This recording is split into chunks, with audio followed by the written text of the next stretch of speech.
Zanlı mağazını. Misalda urushib o'tirarkan ayiraman deb gapirib keladi. Kim bilan urushib o'tiradi? Qarang, Rabar kelib qo'ldan urdi. orzu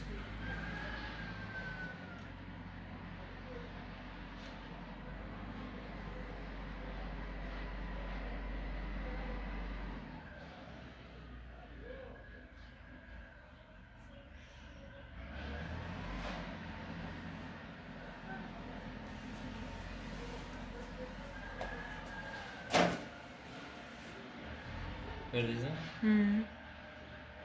Buna qarang. Tarbiyachi, rahbar, u yoqdan bu metodist bunisi. Buna qarang.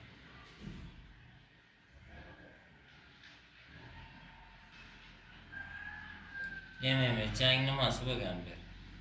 Maydon. Buna qarang. Yana qarab o'tiribdi.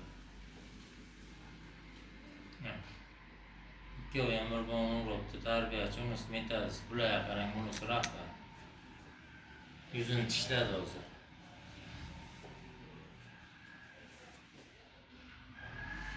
Bakın. Sen material qilish kerak tamam. Bachal hammasi hayron bunga qarang, yosh go'dakchalar. Voysalar. Yo'q.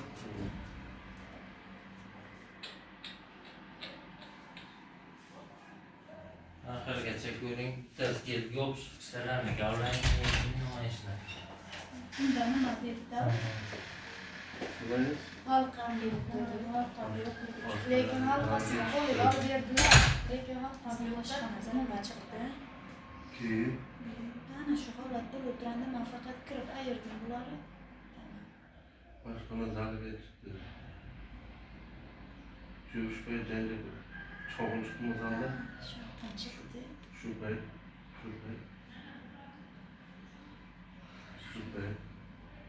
keyin cho'g'in chiqqanligi sababli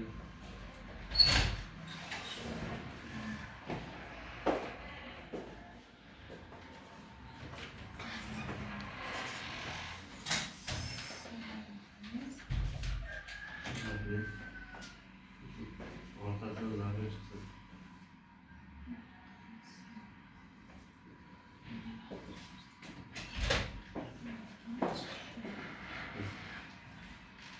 Hurmatli o'rtoqlar, assalomu alaykum hammaga. Mana Olot tuman prokuraturasining oldidamiz. Xo'sh, mana bu Olot tuman prokuraturasi. Biz hozir mana yuqorida ko'rilgan video bo'yicha Olot tumanidagi 27-son MTTda yuz bergan xunuk va achinarli, sharmandali holat bo'yicha surishtiruv harakatlari olib borilgan va bugungi kunda mana surishtiruv harakatlaridan Olot tuman Ichki ishlar bo'limi profilaktika inspektori Qandiyor Ro'ziyev tomonidan qabul qilingan qaror yuzasidan hozir murojaatchimizning noroziligini e'tiborga olgan holda murojaatchi bilan hozir prokuraturaga qilgan murojaati bo'yicha hozir noroziligini gapirib, yuqori turuvchi tashkilotlarga, bosh prokurorimiz Nig'matilla Yo'ldoshevga, Ichki ishlar vazirimiz Aziz Toshpo'latovga murojaat yo'llashini aytib bizni chaqirdilar bu yerga. Hozir mana bu qabul qilingan qarorda, mana bu ichki ishlar tomonidan surishtiruv natijalariga ko'ra qabul qilingan mana bu qarorda Qandiyor Ro'ziyev, adashmasam profilaktika inspektori Qandiyor Ro'ziyev tomonidan qabul qilingan ushbu qarorda sizni o'sha kaltaklagan mudira, ya'ni Jonazarova bu ish hujjatlarga umuman kiritilmagani, lekin videoda biz ko'rib turibmizki, u sizni haqiqatda ham qanaqadir bir tortishuvlar tufayli videoda ko'rinishicha bizga tortishuvlar tufayli o'zaro tortishib siz bilan, shundan keyin ustingizga bostirib kelib, sizga qo'l ko'targan holati videoda ko'rinib turibdi. Mana shu holatda mudira sizni urdimi yoki urmadimi? Urdi. Tayoq yeganman, men bilaman, tarang 2 shopot tushirdi meni. Ungacha Orzugul videoga olib turandi, videosini kulib olib turadi. Orzugul metodisa? Ha, videoga olib o'tiran Orzugul 2 shopot mudira meni urgandan keyin u kelib meni bo'g'ib, tishlab, bir qulog'imdan tutib bo'g'ib o'tiranda bir qo'lini tortsa ishchilar, keyin og'iz urdi yuzima. Tishladi, tishlarining yara bo'lib tushib ketdi. Mana 10 kunda ham ketayoq ko'karan joylari. Bir kecha uxlab bilmadim. Bir kecha og'riqdan-da. Lekin ikkimizda bir xil modda qo'ygan. Men tushunmadim. Hozir siz ushbu holat bo'yicha sud ekspertiza ko'rigidan o'tgansiz a. Yuzingizda tishlar, ko'karishlar bo'lganmi o'sha payt?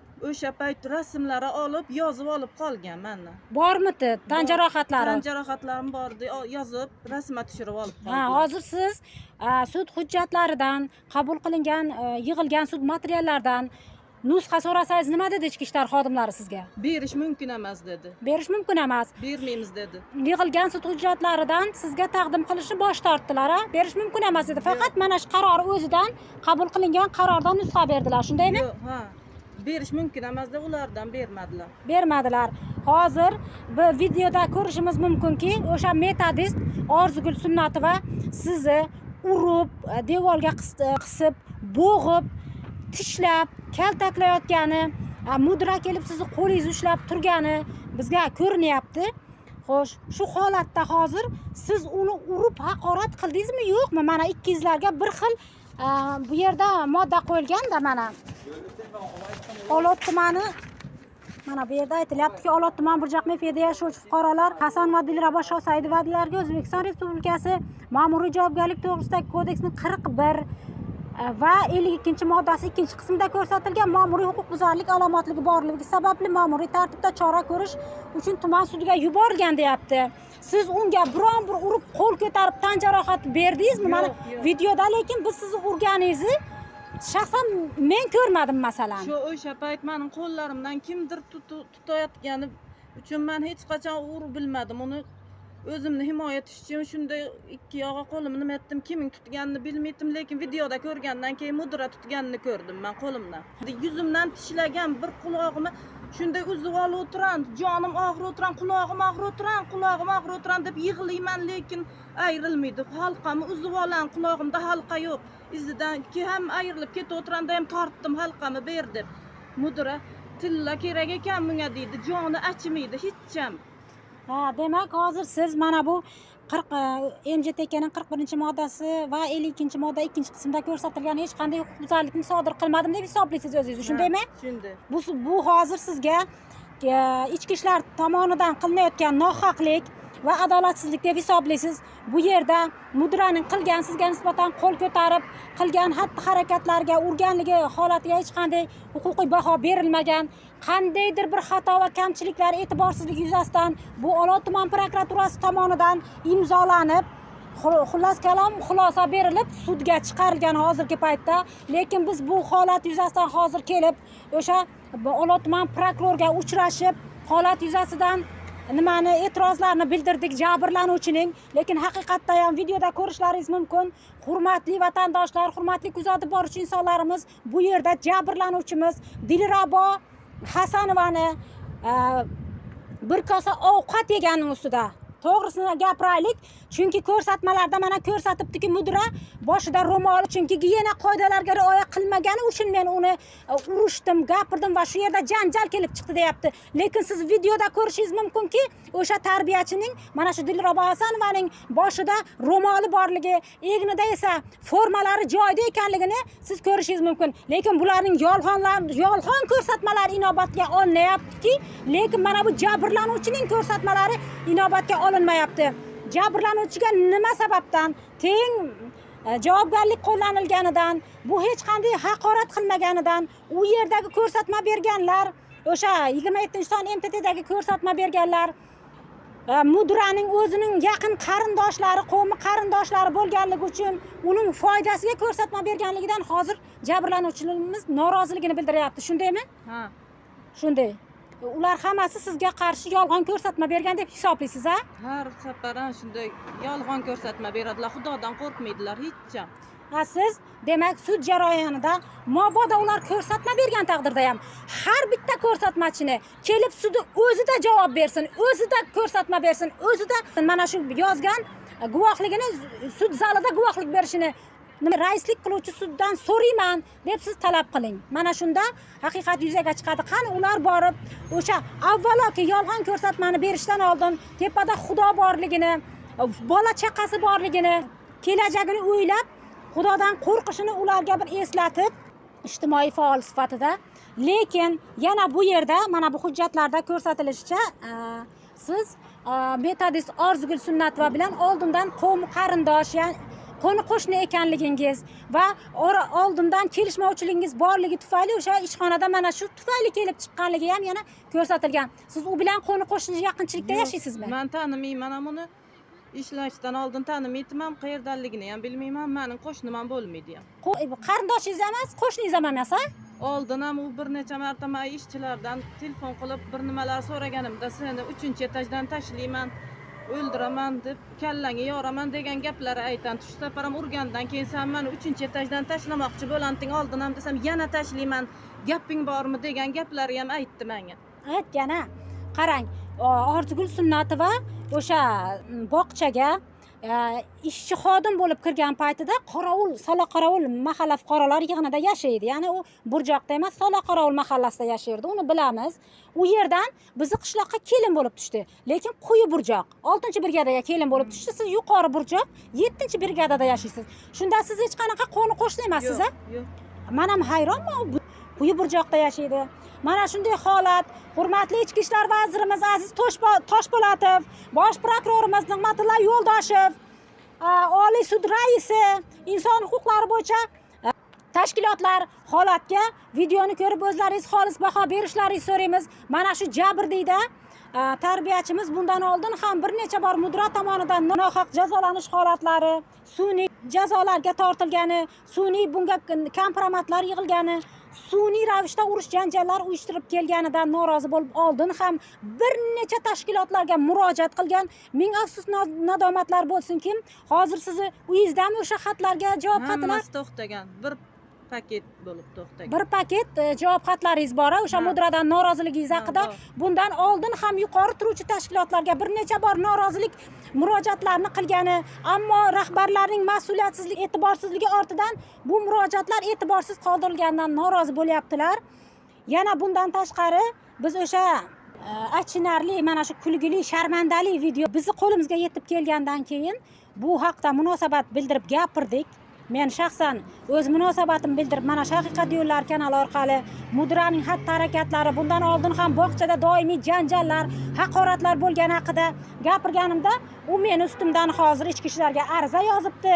Eshitishim bo'yicha inson huquqlari bo'yicha qaysi bir tashkilotlarga yozibdi. Yana bundan tashqari o'sha profilaktika inspektorimiz Jasurga napadeni qilibdi. Buni Gulshodga oldin ham hech qanday chora ko'rmading, ishi yopdi qilding deb. Bilmadim, endi bular miyasi bilan urushib qolganmi bilmayman, lekin men ijtimoiy tarmoq faoli sifatida bularni qilayotgan uyatli, sharmandali, kulgili holatlarga munosabat bildirsam, bular o'zlarini xulosa qilib yig'ishtirish olish o'rniga bular meni ustimdan yozib ichki ishlarga beryapti. Lekin ichki ishlar nima qilish kerak? Bu qonunda ko'rsatilmagan bo'lsa, meni harakatlarimda biron bir huquqbuzarlik alomatlari ko'rsatilmagan bo'lsa, bu ichki ishlar xodimlari qayerdan olib menga jazo qo'llaydi degan savol bor senga, o'rtoq Jonazarova. Bu o'z-o'zidan qonunchilikda yo'q narsani menga qo'llagandan keyin qayoqqa boradi degan savol bor senga, Jonazarova. Vaqtida xulosani to'g'ri chiqarmasdan o'sha tashkiloti ta'lim-tarbiya maskanini urushxonaga, haqoratxonaga, yana shunaqa bir sharmandali, kulgili bir nimaga aylantirganing uchun aslida men emas, sen javob berishing kerak. Qonun oldida, jamiyat oldida va o'sha mana shu yosh bolalar oldida, sen mana shu xalq oldida javob berishing kerak, Jonazarova. O'zingni vaqtida yig'ishtirib olishingni, yuqori turuvchi tashkilotlardan ushbu holatga xolisona baho berilib, mana shu MTT rahbari Jonazarova mo'tabarning xatti-harakatlariga huquqiy baho berilishini va ushbu holat yuzasidan o'sha mo'tabar Jonazarovaga tegishli choralar ko'rilishi tarafdorimiz. Biz faqat haqiqat tarafdorimiz. Boshimizga qilich kelsa ham haqiqatni gapiramiz. Biz kim tomarislar avlodimiz. Biz nohaqlikni, adolatsizlikni gapirishda yana davom etamiz. Biz ustimizdan yozadilarmi, otadilarmi, chopadilarmi? Biz boshimizga qilich kelsa bir haqiqatni gapiradigan ayolmiz. Boshqa aytadigan gapim yo'q. Mana shu qabul qilingan nohaq qaror ustidan mana shu yuqori turuvchi tashkilotlarga noroziligimizni bildiramiz va e'tirozlarimizni bildiramiz. Yana bir gap borda, o'rtoq Jonazarova. Hokimiyat bir taraf, xalq bir taraf, ichki ishlar bir taraf. Sen o'zing ana 4 ta xodiming bilan o'z qavmi qarindoshingdan iborat xodiming bilan bir tomon bo'lib qoldingmi deyman-da. Xalq nima deyapti bilasanmi? Xalqning fikrini eshit. Seni mudiralga noloyiqligingni gapiryapti xalq ham. Oqsoqollar nima deyapti? Ariza yozib o'sha 27-ton MTTni yoptiramiz deyapti. Nimaning oqibatidan? Seni o'sha tashkilotingni boshqara olmaganning oqibatidan bo'lyapti bu gaplar. O'z-o'zidan chiqmaydi. Hokim borib seni nohaqligingni aytib, ishingga noloyiqligingni aytgan bo'lsa, ichki ishlar seni harakatingni noto'g'ri deb baholayotgan bo'lsa, masalan, yana nimadan norozi bo'lib 4 ta nimang bilan qo'l qo'ydirib, hali u yoqqa yozib, hali bu yoqqa yozib. Tavba astag'firullah. Hamma salomat bo'lsin. Biz faqat haqiqat tarafdorimiz. Ichingizni qistirmang, hurmatli Dilrabo Hasanova. Xudo xohlasa, hammasi yaxshi bo'lib, haqiqat yuzaga chiqish tarafdorimiz. Hamma salomat bo'lsin. Hurmatli Aziz Toshpo'latov, voqeaga xolisona yondashishni o'rgating qo'l ostingizdagi xodimlaringizga.